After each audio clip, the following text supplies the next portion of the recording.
Ang susunod na programa ay nagpapatuloy dahil sa ating mga partners and supporters ng Greg Durante Ministry.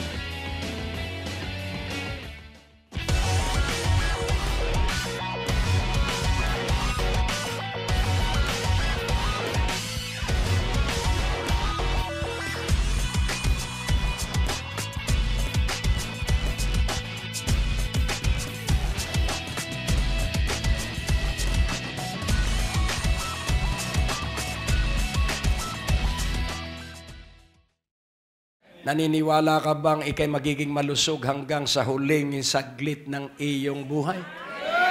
Ang lahat ng pinaniniwalaan mo ay mangyayari sa iyo. Ang lahat ng sinasabi mo ay pararangalan ng Diyos. Kaya huwag kang magsasabi na ikaw ay mahina. Huwag kang magsasabi na ikaw ay may sakit. Kailangan laging sabihin mo kay Jesucristo, ako'y pinagpala kay Jesucristo, ako'y malusog kay Jesucristo.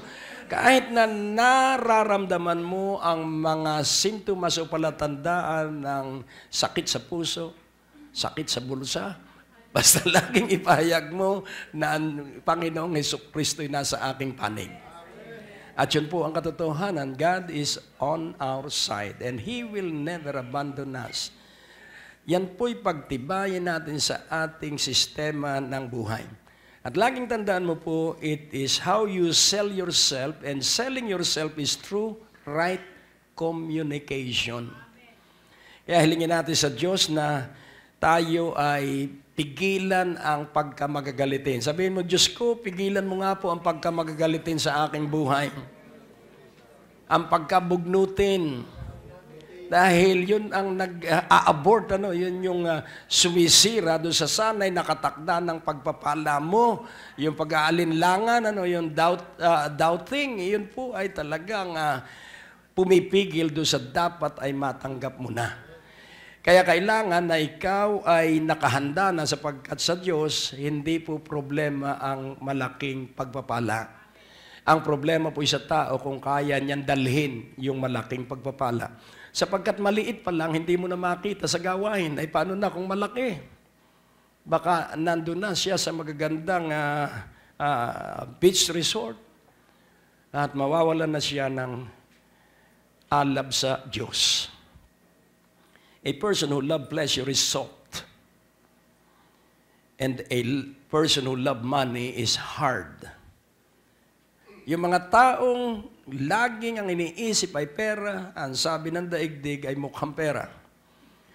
Pero ang mga mukhang pera, kuripot.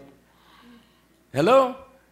Pero ang nagmamahal sa Diyos, maluwag ang palad. Kaya sabi ni Solomon, ang mga tikom ang palad ay nagdarahop at naghihirap, ngunit ang bukas ang palad lalong sumasagana at yumayaman. Amen. Tingnan mo nga kung yung kamay mo ay hindi matigas ang daliri. Dahil pag laging nakatikom yan, tumitigas yung daliri. Pero pag ikay nagsasanay mag-exercise, open, close, siyempre sasalo ka open, close, open. Hayaan mong dumaloy ang pagpapala sa iyo. Amen? At ito ang sasabihin ko sa iyo. Ang magmamana ng iyong pagpapala ay ang apo mo sa talampakan. Ito ay tuloy-tuloy. Kaya nga, tanungin mo sandali ang iyong sarili. Sabihin mo kung ako kaya ay hindi na magpatuloy sa alab ko sa Diyos. Sino kaya ang masasaktan at sino kaya ang matitisod na nagmamatsyag at nagmamasid at nakatingin sa akin? Sipin mo, galing tayo kung saan-saan lugar. At nagtataka yung ating mga kaibigan, kamag-anak at tayo pumupunta pa rito. Tapos bigla ka na lang hihinto. At pag tinanong, ba't hindi ka na dumadalo? Ay kasi yung pastor mahina. Huwag mo pong isisisi ang iyong kabiguan sa pastor.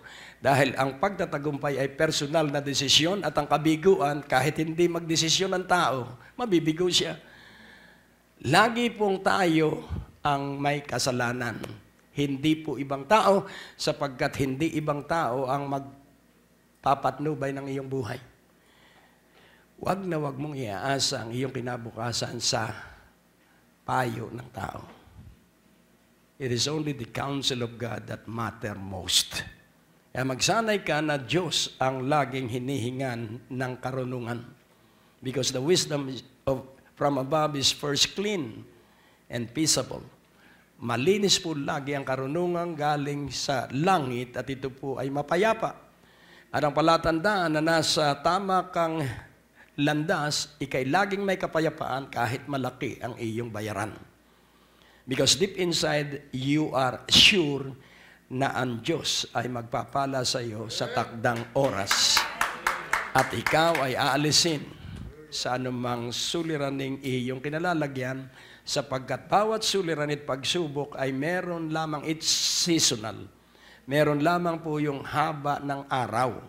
Tumatagal lang yan kapag nagrireklamo tayo. Kaya huwag kang magreklamo, 3 ang uri ng pagrereklamo. Complaining, murmuring, and then, ano pa yung isa? 3 yan, murmuring, complaining, and may pangatlo eh. At huwag kang magrireklamo.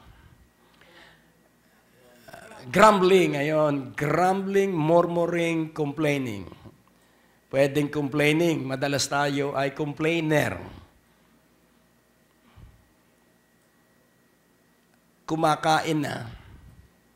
Inaamoy pa yung pagkain. Aywan ko, basta kumain ako, hindi ko na linalasahan kung maalat o matabang. Hindi ko na rin inaalam kung matamis o ano, basta ako'y nagpupuri sa Diyos. At ako'y nagpapasalamat dahil may inihandang pagkain sa akin. Napagpalain ng Diyos yung mga naghanda. Amen? So that way, ang Diyos ay napaparangalan sapagkat ang kalusugan ay para sa mga nagpapasalamat bago kumain. Tingnan mo ang iyong katabi at sabihin mo, ikaw ba ay nagpapasalamat bago kumain o nagrireklamo? O kailangan magpasalamat ka. Hindi yung laging sasabihin na lang, puro lechon na lang, araw-araw na lang manok. Yung iba nga wala eh. Amen? Kaya huwag ka pong magrireklamo at ipagpatuloy mo lamang na laging magpuri at magdiwang sa Diyos para pag nanalangin ka, diringgin ng Diyos ang iyong kahilingan. Ngayon po, ang mensahe po, ang titulo ay Pressing In. Pressing toward the mark. So, pressing toward the mark. So, nawala yung in. Pressing in toward the mark. So, isinisiksik mo po ang iyong sarili para maabot mo yung iyong takbuhin. Ang itinuro sa atin ng daigdig at tayo'y maraming aklat na pinag-aaralan on how to be successful, on how to attain dreams, at alam natin yung goal setting, alam natin yung tinatawag na inaalam mo ang iyong strength, inaalam mo ang iyong opportunities, at inaalam mo ang iyong threats, at inaalam mo ang iyong, ano pa yung isa? Weakness. Ayun, SWOT. Yan po ay marketing jargon. Ano po? Pero ating unawain, wala po dun ang kasiguruhan ng tagumpay. Sanay po ako sa strategizing, sanay din ako sa goal setting dahil ako po ay galing sa construction at galing ako sa sales. At alam ko po kung paano patakbuhin yan. Subalit ang isang natuklasan ko, it's not goal setting that will make us successful. It's vision keeping. Dahil ang sabi po ng Biblia, people perish without vision. My people are destroyed for lack of knowledge, and they rejected knowledge because they don't want to read the law of God. Kaya nga kung unawain natin, hindi ka po mabibigo dahil ang disenyo mo ay magtagumpay. Sabi nung isang pastor sa akin, ito pala, sabi sa akin kung bakit ang mga puti ay madaling tumanda. Pinag-aralan sila at ang dahilan ng kanilang madaling pagtanda ay stress and worry. Kaya nga, kung ang isang tao ay stressful and worry-tart, ibig sabihin, laging nag-aalala, laging busa ng busa, hindi niya namamalaya nag-activate yung isang bahagi ng kanyang panloob sa kanyang katawan at nagre-release ng cortisol. Yung cortisol po ay mas masama pa kaysa natural sugar. Yun po ang nakakaapekto sa diabetic condition ng tao. Stress and worry. Kaya ang sabi ng Panginoon, napakatalino ng Panginoon. Cast all your cares upon me for I care it for you. Marami kang bayaran, ako rin. Pero I know how to cast. Yung word ng cast, ang simple definition is to throw down. Huwag mo nang patagalin. Sabihin mo, Panginoon, ako'y iyo. Dahil ang sabi ng Biblia, we are the Lord's. Kaya lahat ng problema ko ay sa Diyos, hindi sa akin. Kaya nga, kung nabibigatan ka rin, ang sabi ni Haring David at ito ay kanyang karanasan, kaya tatlong bagay, know your legal rights, know your moral, the morality na ibinigay ng Diyos through His Word. At ang pangatlo, have an experience. When you use your legal rights, ikaw po'y magkakaroon ng magandang karanasan, biyaya at pagpapala. At pagdaan natin sa mga pagsubok, hindi tayo ma-stress sapagkat alam nating may previous na karanasan tayo. Noon tayo iniligtas, ngayon muli tayong ililigtas, bukas muli tayong ililigtas sapagkat ang Diyos hindi sasalungat sa Kaniyang plano. I know the thoughts that I think toward you, to give you. Tingnan natin sandali yung plano ng Diyos sa Kanyang isipan. Sa Jeremiah 29:11, this is exact and precise. For I know the thoughts that I think toward you, saith the Lord, thoughts of peace and not of evil, to give you an expected end. So the thoughts that God is thinking of His people. At pansinin po natin, ang sabi ron, toward you. So, it is traveling from the mind of God to you. Hello? So, araw at gabi, nagtatravel yung iniisip ng Diyos at sinasabi na ikaw ay maging payapa sapagkat ako ang bahala sa iyong labanan. Ika'y maging payapa sapagkat ang mga nagagalit sa iyo, ako ang kalaban. Kaya nga ang sabi ng Biblia, touch not my anointed, do no harms to my prophet. Ang sabi niya, those who bless you, I will bless, and those who curse you, I will curse. And no weapon that is formed against you shall prosper, for every tongue that rises up in judgment against you, you shall condemn. For this is the vindication, for this is the heritage of the servants of the Lord, for vindication cometh from on high. Kaya pag sinabihan ka na hindi ka uunlad, kansilahin mo agad yon. Sabihin mo, that is not for me, that's for you. Hello? Pag nagsabi, mamamatay ka na, sabihin mo, hindi ako mamamatay, ibinabalik ko sa iyo yung sinabi mo. Hello? Yun po yung tinatawag na no weapon dahil ang gamit ng kaaway, laging tandaan mo po, our rise and fall is based on the word that we heard. Kung ano ang iyong naririnig, yun ang mangyayari at makaka-apekto sa iyo, yung subliminal effect ng iyong naririnig o awiting pinakikinggan o balitang iyong pinakikinggan. Kaya pag ikaw ay natatakot na, ibig sabihin ng pinakikinggan mo yung mga nagdadala ng dooms at gloom. Aba, itigil mo na yun. Yung kapag ang iyong pinapanood ay puro patayan, at kung ano-ano, gahasaan, huwag kang mag-sentro doon at ikaw ay mag-sentro ay sa nangangaral ng salita ng Diyos at mga palatuntunang merong magandang sinasabi para sa hinaharap. Because whatever you hear, it will affect you. Hindi natin mapupuna yung epekto, pero through the years, makikita mo yon sa iyong katawan. So, alam ng Diyos at yung isipan niya ay kanyang pinaglalakbay patungo sa iyo. At sinasabi, anak ko, linikha kita sa wangis, larawan at hawig ko, kaya hindi ko papabayaan ang aking mukha. Hello? Amen. Kaya ikaw ay bibigyan ko lagi ng kapayapaan at walang masamang makalalapit sa iyo. Para maganda ang inyo at tiyak ang inyong kinabukasan. Kaya kung may bayaran ka at may hulugan ka, good for you. Dahil may nagtiwala sa iyo na bangko.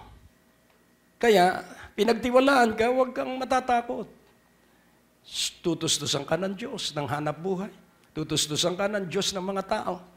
Kaya nga kung ikay maalab, ang dadalhin sa iyo ng Diyos ay yung tao ring maalab sa Diyos.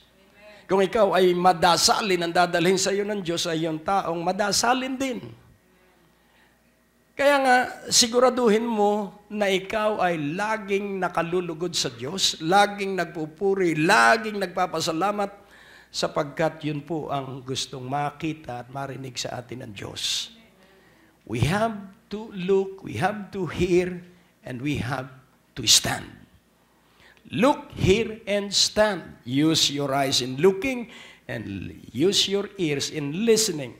And whatever you heard, obey at once.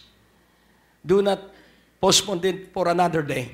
Kung anong narinig mo, sundin mo agad, gawin mo agad. At makikita mo na ikaw ay mapagpapala ng Diyos. Ngayon, atin pong unawain. Para maganap ang plano ng Diyos sa iyong buhay. Dahil napakahalaga po, sabi ng panalangin, Thy will be done on earth as it is in heaven. So hindi po kalooban ko, kundi kalooban ng Diyos ang mahalaga. Kaya kailangan tuklasin ko ang kalooban ng Diyos para maunawaan ko kung ano ang dapat na kaloobang aking isinasabuhay. Not my will, but thy will be done. Hindi ang kalooban ko, kundi ang kalooban mo ang laging mangyari. Ngayon, nais kong ipaunawa sa iyo na ang pananalig po ay laging pagtitiwala sa wala.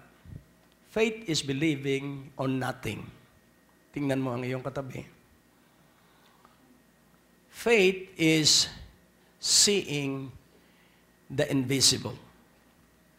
Because faith is to be sure of what you hope for, and faith is to be certain of what you do not see. Faith is effective if there is an impossibility.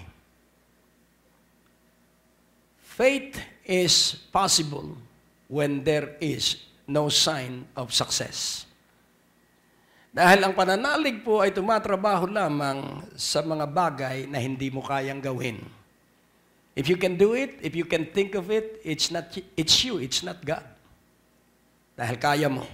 Bagamat kaya natin, ay isang guni pa rin natin sa Diyos. Amen? Kaya sa Psalms 32:8,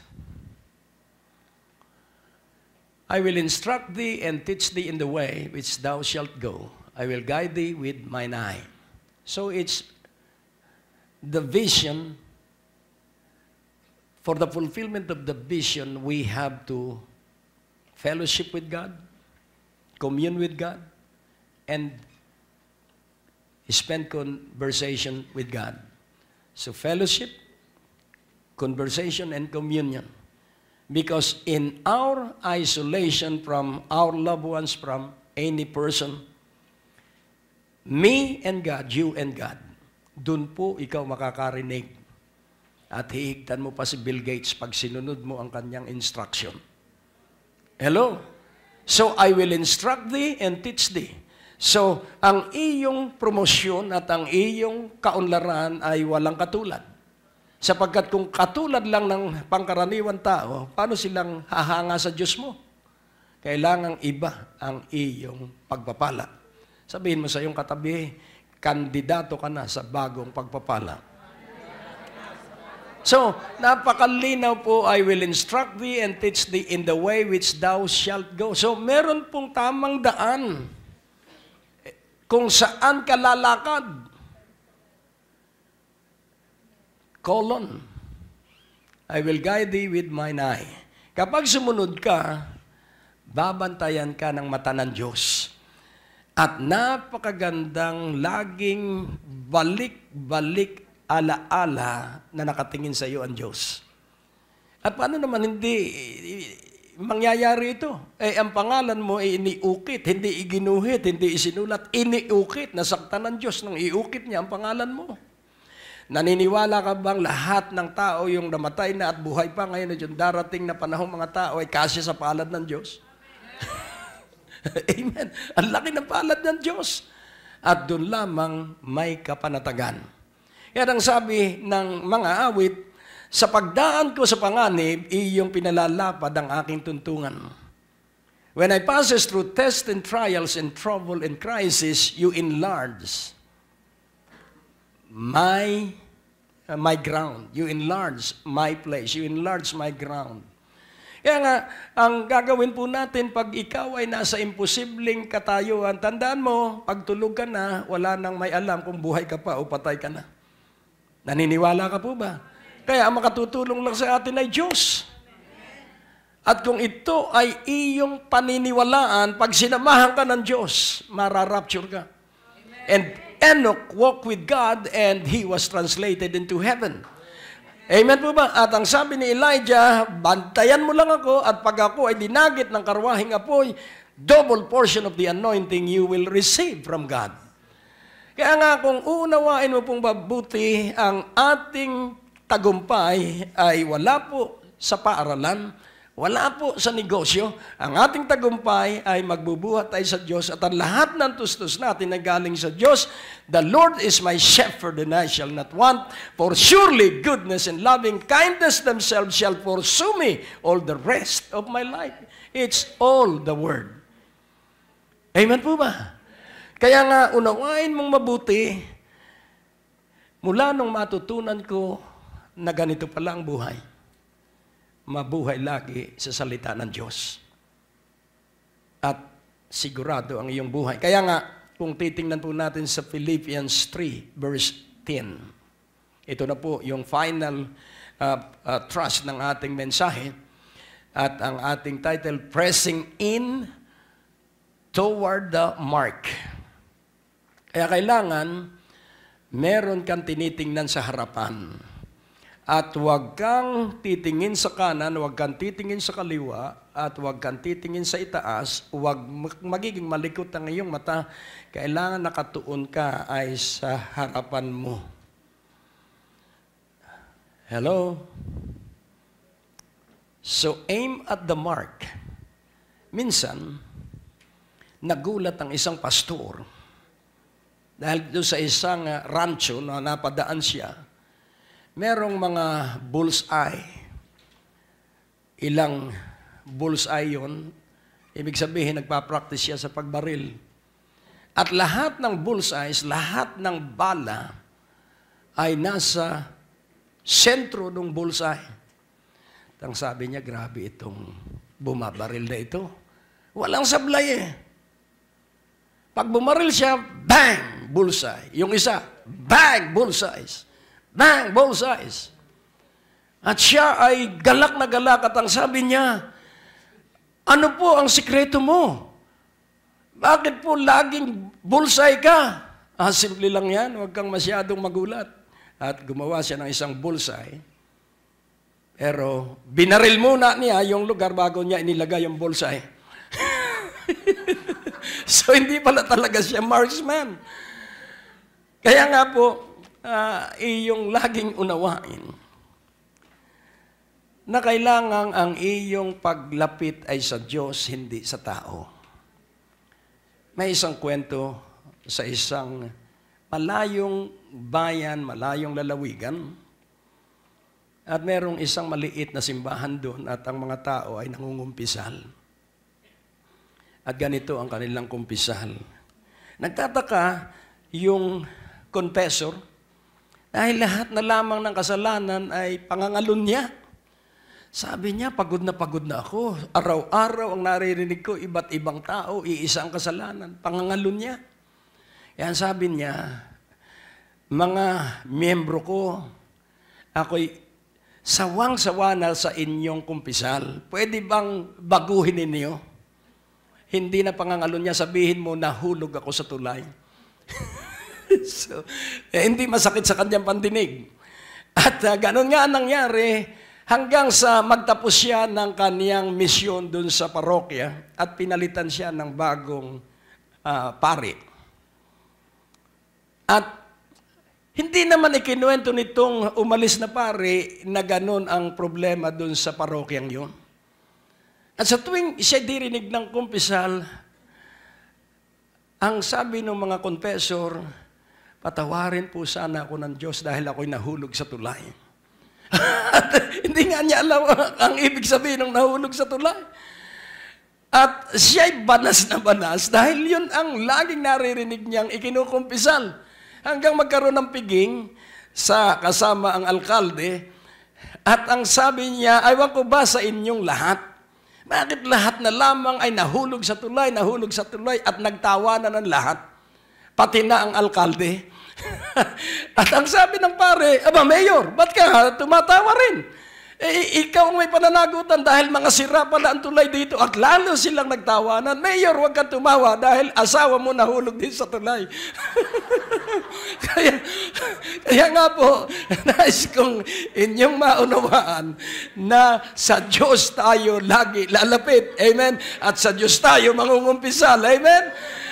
So, ang pagsisisi po ay pagkumpisal sa harapan ng Diyos. Dahil pag sa tao, ikukwento ka. Pag minsan sa prayer, sasabihin, Diyos ko, yung kapatiran po ay isasama ka sa prayer. At ikaw ay titisod at sasabihin mo, pambihira naman, pati sa prayer kasama ako. Kaya nga po, unawain natin, kailangan nakatingin ka ay doon sa iyong pupuntahan. Amen po ba? So, ang sabi po dito, that I may know Him.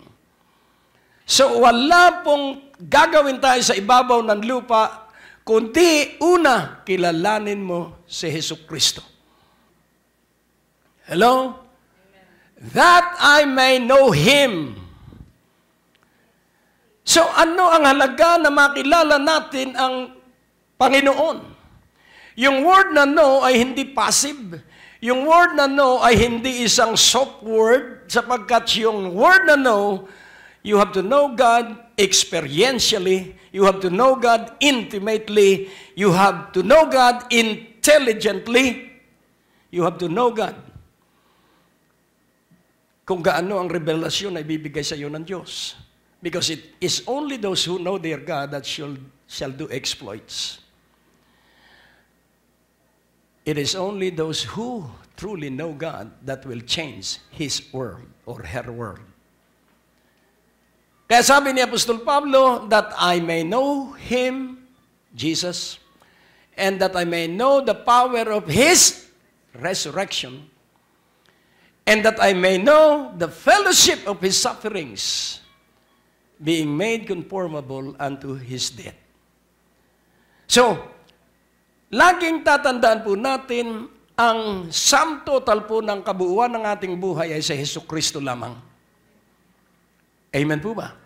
Kaya pagkilala ng tao sa Jesucristo, pagkilala ng tao ang kapangyarihan ng kanyang muling pagkabuhay, what is the power of His resurrection? Siya po'y Diyos na nagkatawan tao. At siya ay tao na tanging namatay at muling nabuhay at bumalik sa dati niyang kalagayan. So the power of resurrection is that death cannot hold Jesus. Hindi kayang pigilan ng kamatayan sa Jesucristo at siya'y nabuhay na maguli. At ano ang ibig sabihin ng siya'y nabuhay na maguli? Para makabalik siya sa dati niyang kalagayan ng pagka-Diyos because He is the true God, like His Father and like His Spirit. And as true God, He is omnipotent, He is omniscient, He is omnipresent. So, His power of resurrection is that He is resident in you, you are His habitation, and Jesus is dwelling in you alive. Amen? Yun yung kapangyarihan ng kanyang muling pagkabuhay. Siya'y nasa bawat isa sa atin. Purihin ng Panginoon. Kaya, dahil siya'y nasa atin, mararanasan natin ang sufferings. Bakit? Maraming ayaw ang suffering. Ang suffering po ay dahil ang ating buong pagkatao ay nabuhay sa kaluwagan at umiiwas lagi sa kabiguan, pero lalong nabibigo. Umiiwas sa kalungkutan, lalong nalulungkot. we have to enjoy suffering. And that suffering is not made by any one of us. That suffering will come into our life because Jesus is alive in you. Amen? So, dahil si Jesucristo ay nasa akin, mapagtatagumpayin ko ang mga tiisin. Bakit? Dahil si Jesucristo nagtagumpay sa mga tiisin ay siyang nasa akin. Si Jesucristo nagtagumpay sa mga kirot, pasakit at pag-upasala ay siyang nasa iyo. Kaya mapagtatagumpayan mo ang mga tiisin. Na ang layunin ay para ikaw ay maging kahawig niya at ako'y kahawig niya sa kanyang kamatayan. Ano po ang ibig sabihin? Being made conformable unto His death. Death to self. Death to personal dream. Death to personal vision. And alive to His dream. Alive to His vision. So, patay na ako sa sarili kong pangarap. Buhay na ang pangarap ng Diyos sa aking buhay. At ang sabi sa verse 11,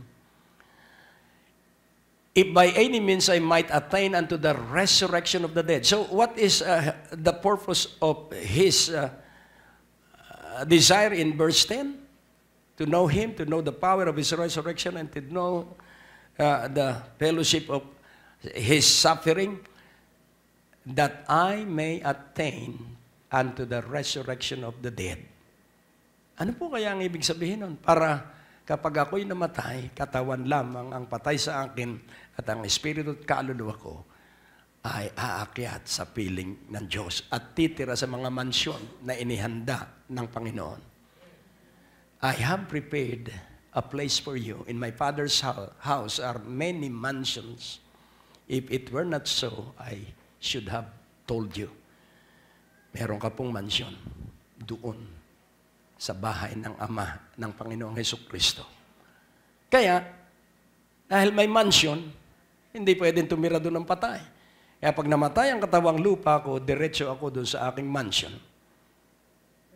Hindi mo pa ito maunawaan, pero later on, pagpatay ka na, saka mo maunawaan yung mansyon. Amen po ba? Pero, paniniwalaan mo ngayon, amen? Ang pinaniwalaan mo habang ikay buhay, ang kakamtin mo pag namatay na ang katawan lupa. Amen. Kaya, this is faith. You believe what you do not understand. You receive the Word of God, though it is somewhat complex. And you cannot comprehend nor fathom the truth of the Word. Kahit hindi mo masukat, kahit hindi mo maintindihan, basta sabihin mo, salita ng Diyos yan, maganda yan. Amen po ba? Basta salita ng Diyos, pinaniniwalaan ko kahit hindi ko intindi. If by any means I might attain unto the resurrection of the dead, verse 12, not as though I had already attained, either were already perfect, but I follow after, if that I may apprehend that for which also I am apprehended of Christ Jesus. Medyo komplikado po ito. Pansinin po natin yung apprehend. Ang ibig sabihin, nadakip, nahuli. So, dalawang bagay po. Kailangan na maintindihan ko yung kahalagahan ng muling pagkabuhay. Kailangang maintindihan ko yung kapangyarihan na kilalanin ng Panginoong Hesukristo. Nang ibig sabihin, the same word sa apprehend ay to be persuaded. For me to be persuasive, I have to be persuaded by the truths of who Jesus is. The Bible is not about Jesus. The Bible is Jesus, written on the pages of the Bible. So, not as though I had already attained, either were already perfect. So, pansinin po natin yung attainment ay tumutukoy sa perfection. Ang perfection po ay naabot mo yung iyong pangitain. Nangyari at nakarating ka na dun sa iyong pangitain na ipinakita sa atin ng Diyos. Yan ang sabi niya, not as though I had already attained. Hindi dahil parang naabot ko na. Narating ko na. At hindi rin na ako ay naging sakdal na doon sa aking mithiin. Ngunit ang sinusunod ko ay ito at ito ang aking sinusundan. I follow after. So nasa unahan ko, yung aking sinusundan, nasa harapan ko yung aking sinusundan, at ano yung aking susundan, aking kailangang maintindihan ito at maunawaan.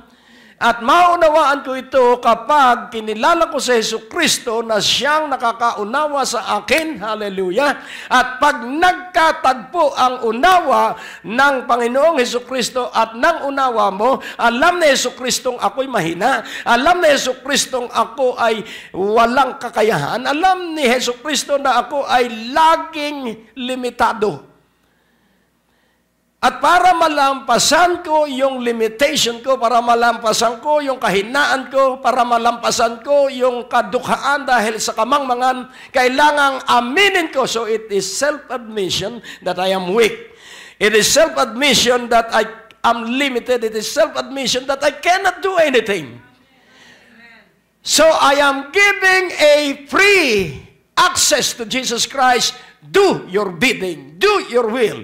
Do as you see fit to your plan. So ipinapahintulot ko na si Jesucristo ang gumawa sa aking buhay. Kaya pag ipinahintulot mo na siya ang gagawa sa iyong buhay, magugulat ka. Yung mga hindi mo pinangarap ang darating sa iyong buhay sapagkat ito ay kaugnay doon sa pangarap na inilagay ng Diyos sa Jeremiah 29:11. Amen. At pag tinanong ka, wow, iba ang buhay mo, bro. At ang iyon ang ipagmamalaki ngayon, hindi mo sasabihin, kasi ako ay magaling eh. Hindi na, sasabihin mo, it's all because of Jesus. Amen. Yun po yung kaligayahan ng Diyos na ang ipagmalaki natin ay siya.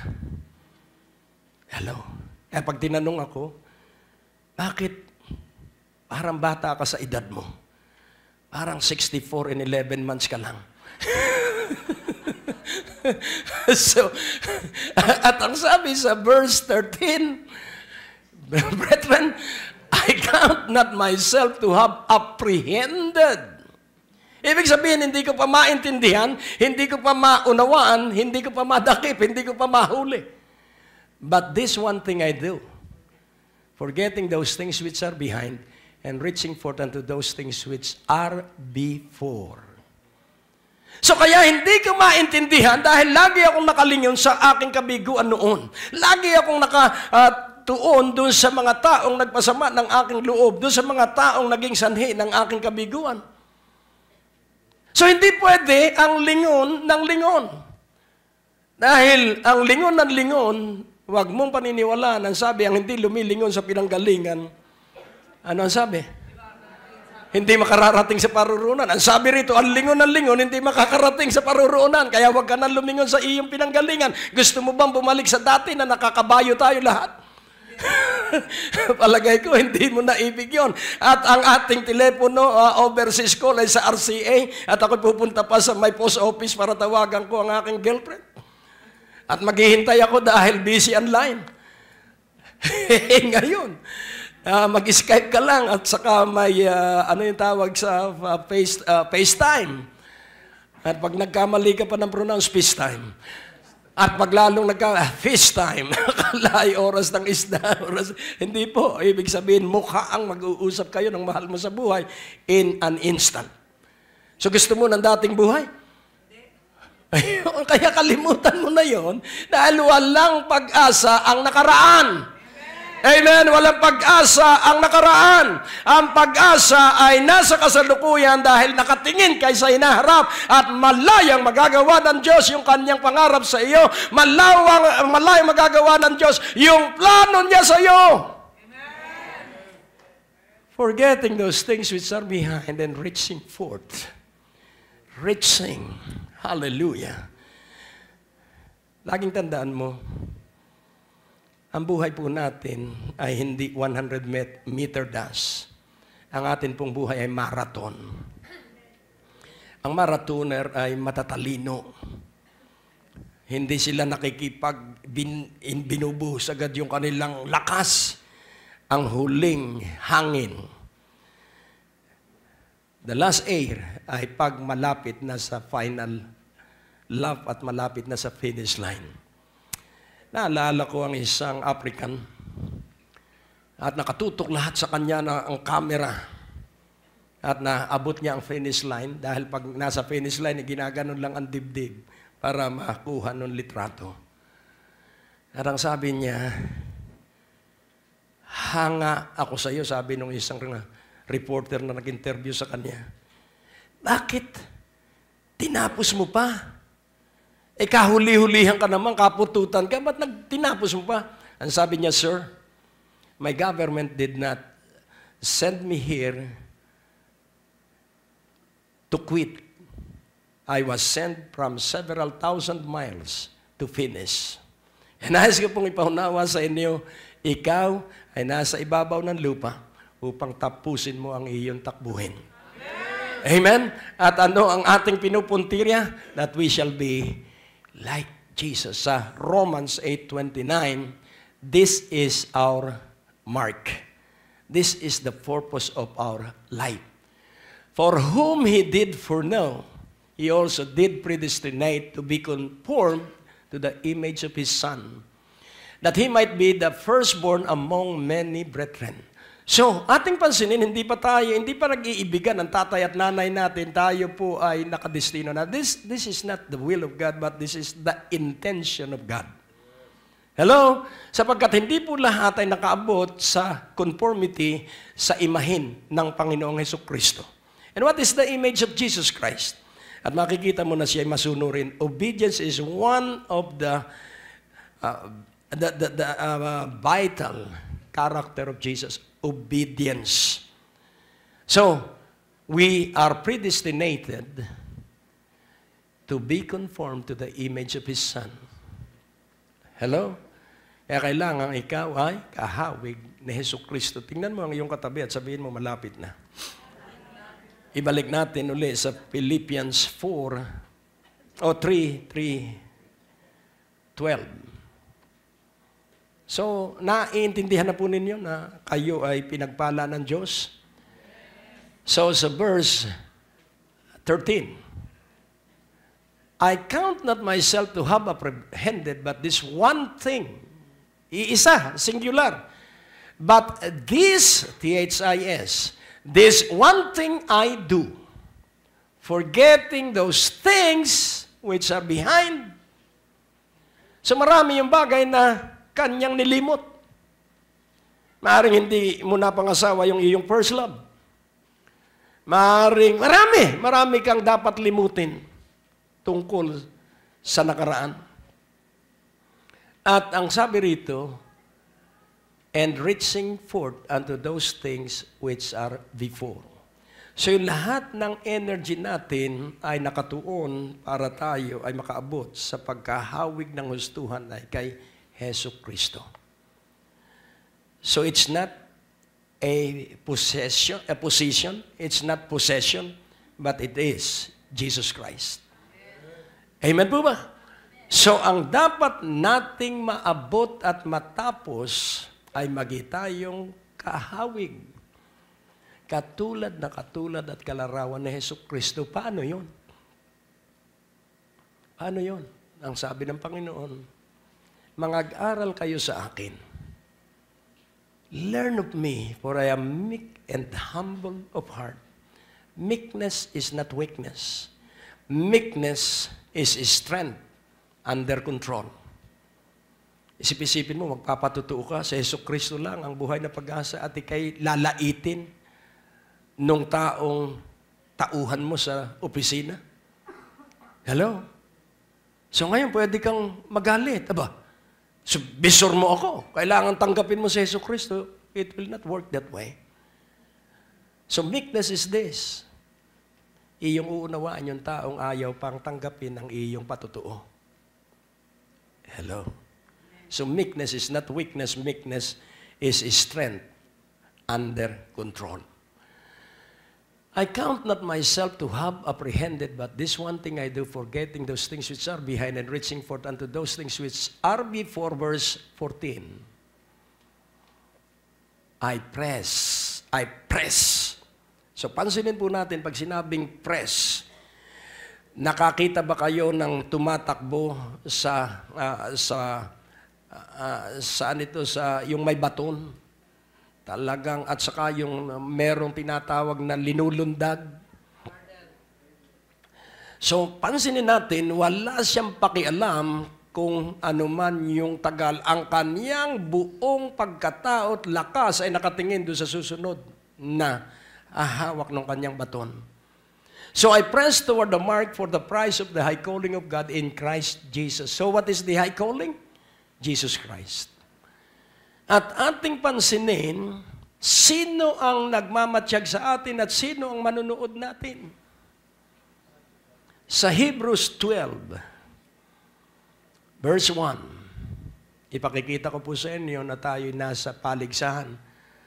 Wherefore, seeing we also are compassed about with so great a cloud of witnesses, let us lay aside every weight and the sin which doth so easily beset us, and let us run with patience the race that is set before us. So what is the race? To be conformed into the image of Jesus Christ. What is the race? To attain the fullness of Jesus Christ in this life. Ngayon, pansinin po natin, marami pong nanunood sa atin. Napakarami pong tao. So we also are compassed. Pag sinabi pong compass, surrounded about with a great cloud of witnesses. Yung paggamit ng word na cloud, saan naroroon ang cloud? Nasa talampakan ba o nasa ibabaw? Nasa ibabaw. So cloud of witnesses, mga nakasaksi at tinitingnan kung magpapatuloy tayo doon sa ating sinimulan. Hello? Laging tandaan mo na ang paligsahan ay labanan. Wherefore, seeing we also are compassed about with so great a cloud of witnesses, let us lay aside every weight. Ang isa pong atleta ay naghahanda at nagsasana ay preparation is very vital. Vitally important yung paghahanda. At makikita po natin na ang may gusto na magtagumpay at magkamit ng corona ay nagtitsagang gumising ng madaling araw, nagtitsagang kumain ng tamang pagkain, nagtitsaga na pigilan niya ang kanyang sariling appetite. Kaya nga ating uunawaing mabuti, we are preparing to win the prize. We are preparing to be crowned with the crown of righteousness that Jesus will put on our head. Kaya nga kung ating unawain, let us lay aside every weight and the sin which doth so easily beset us. Yun pong biset, nakatakbo ka na ng 3 hakbang at dahil sa bigat, ikay umupo muna at naghumiga dahil mabigat. Tayo ka uli. Aba, umatras ka pala ng 3. So, yung besetting po, ikaw ay ibinabalik doon sa iyong kinalagyan. So, pansinin po natin, kailangang alisin natin dahil ang tao, pag may nakitang kasalanan sa atin, maririnig mo ang bulungan. Ay, yan naman, plastic naman yung Kristiyanong yan. So, ikaw ay masasaktan. Pero wag kang masasaktan kung totoo yung iyong narinig. Hello? Dahil kung hindi totoo, hindi ka masasaktan at hindi ka rin mapapariwara at hindi ka rin manghihina sapagkat alam mo na mali sila at tama ka, kaya tuloy-tuloy ka sa pagtakbo. Oh, glory. Let us run with patience the race that is set before us. So pansinin po natin, ang endurance is about our physical stamina, pero ang patience ay tumutukoy po sa iyong isipan at pakiramdam. Hello. Amen. Madali po, maraming magagaling na marathoner, maraming magagaling na boksingero. Pero deep inside, marupok sila. Why? Dahil Pag pasensyoso ang boksingero, patay siya. Pag pasensyoso ang tumatakbo, talo siya. Kailangan sa pagtakbo, hindi mo pagpapasensyahan ang katunggali mo. Sa labanan, hindi mo pagpapasensyahan ang katunggali mo at ang katunggali mo ay ang iyong sarili. Kaya pagtitiisan mo, kapag sumisigaw ang iyong katawan, pagod na ako, pagod na ako. Aray, ang kirot, aray, ang kirot. Pakikinggan mo yon, hindi mo pakikinggan yon at magpapatuloy ka dahil nakatingin ka sa iyong takbuhin. Amen po ba? Kaya nga unawain mong mabuti, kapag ikaw ay nasa imposibleng kalagayan ngayon, that is a signal that there is a fight brewing. Amen? May labanan na sumisibol. At pag ikay nakakaramdam ng kirot, there is a fight. Because Satan want to contest whether you are faithful or not. Pero nais ko pong ipaunawa, higit ka pa sa mananagumpay. Hinding-hindi ka matatalo, hinding-hindi ka madadaig, sapagkat si Jesucristo ay nagtagumpay, siyang nasa iyo, siya rin ang magtatagumpay sa pamamagitan mo at magkakaroon tayo ng final, concluding farewell party. I have fought the good fight of faith. 2 Timothy 4:7. Dito po tayo magtatapos ngayong gabi. You are a winner. You are a champion. You are more than conquerors. And you have everything in Jesus. I have fought a good fight. I have finished my course. I have kept the faith. And then in verse 8, henceforth there is laid up for me a crown of righteousness, which the Lord, the righteous judge, shall give me at that day. And not to me only, but unto all them that also that love His appearing. Sino po ang makakapagtapos?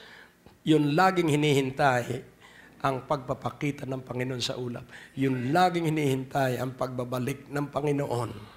Amen? Babalikan na Panginoon, kaya ako'y magsisikap, ako ay magiging mahusay para sa iyo, para ang patutuon ng buhay ko ay ikaw ang nabubuhay sa akin.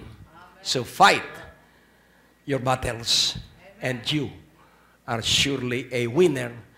Dahil before you engage, you are already a winner, and Satan is a defeated foe. Kaya wala kang talo. You will never be defeated. You will be always triumphant. You will always be victorious, and you will maintain your status as a champion. Sabihin mo sa iyong sarili, I am a champion. Ilakas mo, I am champion. I am champion! In Jesus' name, amen. Father, thank you so much for the word. At hayaan mong sa kapangyarihan ng iyong Espiritu, ang lahat ay maging matatag, matibay, at maunlad. Para sa iyo, sa makapangyarihang pangalan ni Jesus, at ang bawat isa ay nagsabi ng Amen. Ang Diyos po ay napakabuti. Ang natapos na palatuntunan ay nagpapatuloy dahil sa inyong mga pinansyal na kaloob na ibinibigay sa Greg Durante Ministries.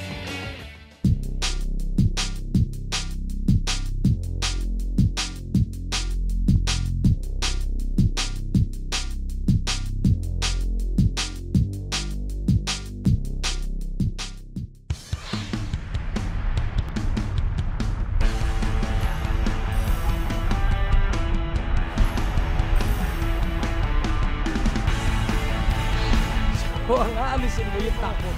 Jesus is Jehovah. You have the power to decree. Ikaw ba'y naniniwala na ngayong gabi na walang pag-aalinlangan na ikay tatanggap ng kagalingan ng ibang uri ng sakit o karamdaman yan?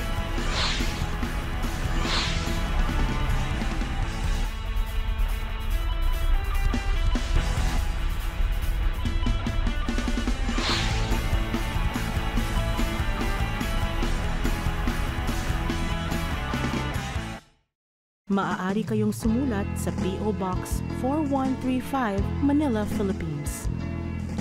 Tumawag sa ating telepono o mag-text Bisitahin ang ating website sa www.gregdurante.com. Maaari mo din kaming sundan sa Facebook at Twitter. Malugod naming inaanyayahan ang lahat na makadalo tuwing araw ng Biyernes sa aming revival at tuwing Linggo upang sumamba sa Panginoon. Kung ikaw ay napagpala sa natapos na programa ng Great Day to Live, maaaring magkaloob sa